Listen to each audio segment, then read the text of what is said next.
కానీ దిలీప్ కుమార్ గారు ఇదంతా కూడా ఒక డైవర్షన్ పాలిటిక్స్లో భాగంగా కేసీఆర్ నడిపిస్తున్న డ్రామా. అంటే కాంగ్రెస్ పార్టీ యొక్క వాల్యూను తగ్గించేందుకే కేసీఆర్ ఈ రకంగా కవితను బయటికి పంపించి ఇట్లా మా మీదనే అటాక్ చెయ్యి అన్నట్టు కూడా ఒక డ్రామా క్రియేట్ చేశారనేది ఒక చర్చ. మీకేమైనా అట్లా డౌట్ అనిపిస్తుందా?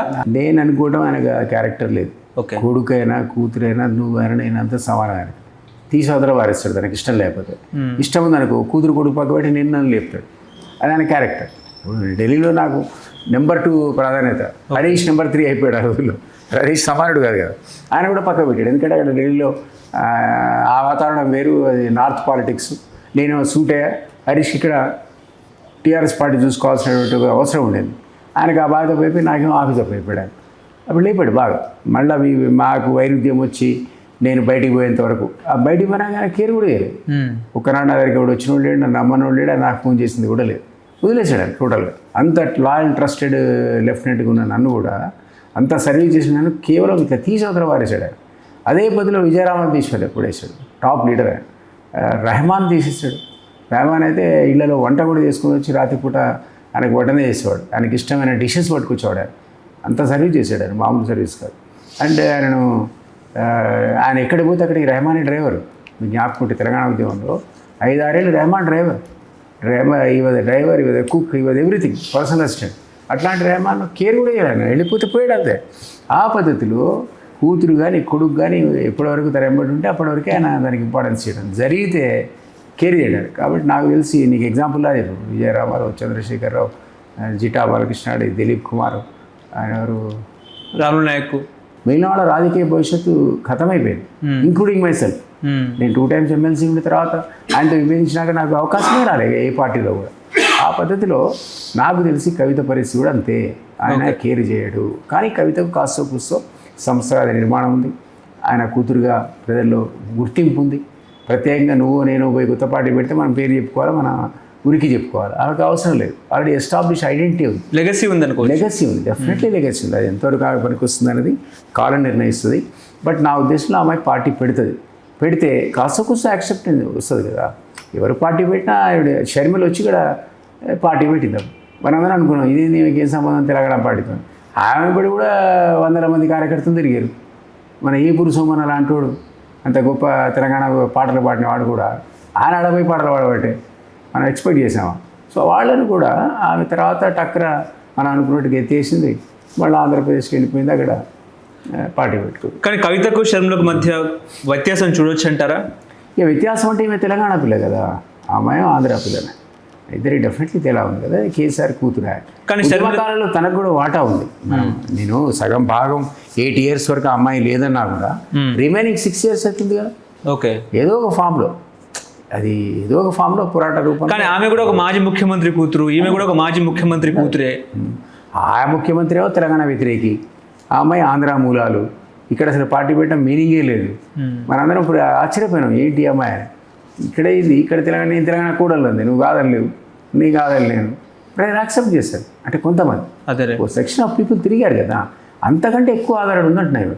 ఆమె జాగృతి అనే సంస్థ ద్వారా తెలంగాణలో ఎస్టాబ్లిష్ అయి ఉంది. ఇప్పుడు పార్టీ పెట్టాలంటే ఆమెకు జిల్లా వారీ కార్యవర్గాలు, మండల వారీ కార్యవర్గాలు కొత్తగా పెట్టే పని లేదు. ఉన్న జాగృతిని కన్వర్ట్ చేస్తే ఆ పార్టీ అయిపోద్ది. మనం చూస్తున్నాం కదా జాగృతి ఎట్లా గొడవ చేస్తుంది, ఆమె ఎట్లా తిరుగుతుంది.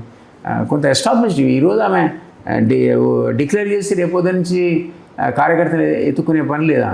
ఎస్టాబ్లిష్డ్ కార్యవర్గం ఆల్రెడీ ఉంది ఆమెకు.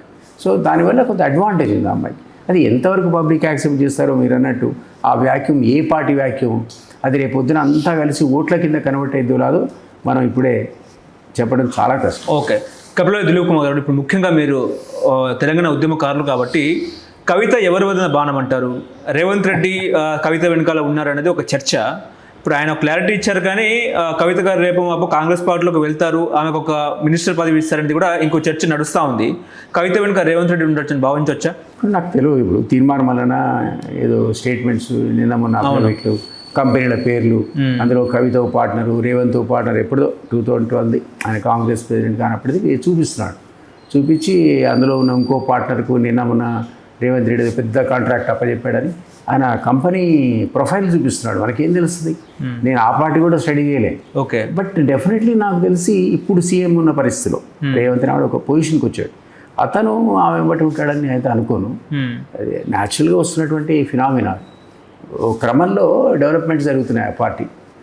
ఒకసారి లేస్తే ఒకసారి కొలాప్స్ అయితే టైం బాగాలేదు. అంటే రాహుల్ గాంధీతో మాట్లాడినారు రేవంత్ రెడ్డి గారు, స్వయంగా మధ్యవర్తిత్వం చేస్తున్నారు, కవితను ఎట్లా అయినా సరే కాంగ్రెస్ పార్టీలోకి తీసుకురావాలని చెప్పేసి కూడా ఆయన వర్షన్ వినిపించినారు. ఆ అవకాశం ఉంటుంది కదా, ఎవరు ప్రయత్నించారు చెప్పండి. ఇప్పుడు బీఆర్ఎస్ని డిస్టర్బ్ చేయాలనుకుంటే ఓకే, బీజేపీ ట్రై చేయొచ్చు, కాంగ్రెస్ ట్రై చేయొచ్చు. రాజకీయాల్లో అదే కదా రాజనీతి అంటే.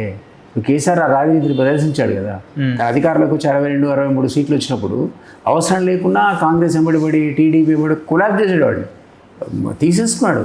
ప్రతిపక్ష హోదా కూడా లేకుండా కాంగ్రెస్కి ఆ రోజు చేశారు. అదేవిధంగా టీడీపీని మొత్తం లెజిస్లేటివ్ పార్టీ రద్దు చేయించాడు. ఏ పని పెట్టుకోలేదు, డిమాలిషన్ తప్ప. నీకు ఎందుకురా బాబు, నీ పని నువ్వు చేసుకోవచ్చు అంటే కూడా ఆయన పట్టించుకోలేదు. ఎందుకంటే అదే రాజనీతి. నీ కుర్చీ కాపాడుకోవాలంటే ఇతరుల కుర్చీలు దాన్ని సూటి పెట్టడమే రాజనీతి. అందుకే ఆయన మాట కూడా అన్నాడు, నేనేమి ఆశ్రమాలు ధర్మ సంస్థ నడపట్లేదు, రాజకీయ పార్టీ నడుపుతున్నా, తెలంగాణ ఉద్యమ పార్టీ కాదు ఇప్పుడు, టీఆర్ఎస్ అనేది ఇప్పుడు ఫక్తు రాజకీయ పార్టీ అన్నాడు అని ఆ రాజకీయం చేశాడు. మరి సో అదే రాజకీయం మీరు రేవంత్ రెడ్డి చేయడని ఎందుకు అనుకుంటున్నారు? ఓకే, అదే రాజకీయం మీరు ఇప్పుడున్న అధ్యక్షుడు రామచంద్రరావు చేయడని ఎందుకు అనుకుంటున్నారు? చేయొచ్చు కదా. నేనంటే ఆ పొలిటికల్ మైలేజ్ వాళ్ళకి వస్తుంది అనుకుంటే, ఆ పార్టీ గ్రిప్ వస్తుంది అనుకుంటే, ఆమెకు ఆ పార్టీ ఫాలోయింగ్ ఉందనుకుంటే డెఫినెట్లీ ఈ రెండు పార్టీలు కూడా ప్రయత్నం చేయడంలో తప్పు లేదని అంటున్నా. అది మీకు సీఎం రమేష్ స్టేట్మెంటే ఇచ్చాడు. కేటీఆర్ నారికి వచ్చాడు, కాళావేళ పడ్డాడు, కావాలంటే నేను సీసీ కెమెరాల విజువల్ చూపిస్తా అంటే మన వరకు కూడా అప్పుడు ఆ ఆలోచనలో కూడా లేము మనం, వీళ్ళు పోతారని. ఆయన చెప్తున్నాడు, వీళ్ళు ఆ రోజుల్లో ఎప్పుడైతే వీక్ అయ్యారో బీజేపీలో పార్టీ మెర్చి చేయడానికి కూడా సిద్ధపడాడని చెప్పాడు. కానీ అధిష్టానం ఒప్పుకోలేదన్నాడు. అప్పుడు అధిష్టానం ఒప్పుకోలే. మరి ఇప్పుడు కాంగ్రెస్ అధిష్టానం ఒప్పుకుంటుందా? మీరు చెప్పే ప్రకారం రాహుల్ గాంధీతోనే మాట్లాడి తీసుకోండి అని చెప్తే అధిష్టానం ఒప్పుకున్నట్టే కదా.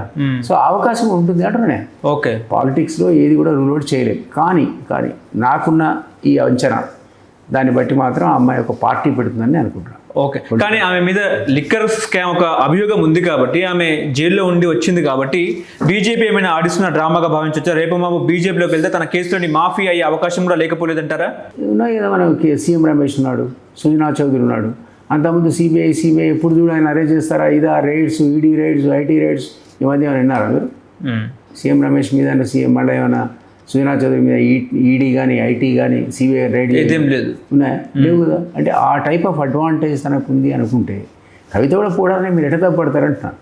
బట్ ఆమె అట్లా కాకుండా ఒక స్టెప్ ముందుకు పోయి ఒక పార్టీని పెట్టే ప్రయత్నం చేస్తుంది అనుకుంటున్నాను. ఎందుకంటే బీఆర్ఎస్ వీక్ అయింది కాబట్టి తను చేస్తుందని. మీరన్నది లిక్కర్ స్కామ్లో తను అరెస్ట్ కావడం అనేది ఒక ఇంపెడిమెంట్ కావచ్చు, ఒక అడ్డంకి కావచ్చు. అది పెద్ద పాలిటిక్స్లో లెక్క ఉంటుందని అనుకోను. అయితే నేనేమనుకుంటున్నానంటే ఆమె జైలు కూడా ఉన్నది ఒక ఇంపెడిమెంట్ కాదు అంటున్నాను, అడ్డంకి కాదు అంటున్నాను. ఎందుకంటే జైలు పోయిన రేవంత్ రెడ్డి ముఖ్యమంత్రి అయ్యాడు. ఆయన ప్రెస్ మీట్లోనే అన్నాడు, నిజంగానే కేటీఆర్ అనేవాడు ముఖ్యమంత్రి కావాలనుకుంటే జైలు పోదలుచుకుంటే ఈయనకంటే సీనియర్ కవిత ఉంది కదా అన్నాడు. నేను అనటం కాదు, ఆయన స్టేట్మెంట్ అది. సో జైలు పోవడం అనేది ఒక క్వాలిఫికేషన్ కూర్చుంది రాజకీయాలు ఇప్పుడు. కాబట్టి అది కూడా ఆమెకు రేపు పొద్దున వచ్చేస్తుందేమో అంటున్నా. హలో, తెలుగు రాజ్యం ఛానల్ చూస్తున్నారా? సామాజిక, రాజకీయ, జీవన చిత్రణే తెలుగు రాజ్యం. అతిశయోక్తులు, అసత్యాలు ఉండవు. రాజకీయ కోణం కాదు, ప్రజా కోణమే కొలబద్ద. తెలుగు రాజ్యం వీక్షణ మీ ఉత్తమ అభిరుచికి నిదర్శనం.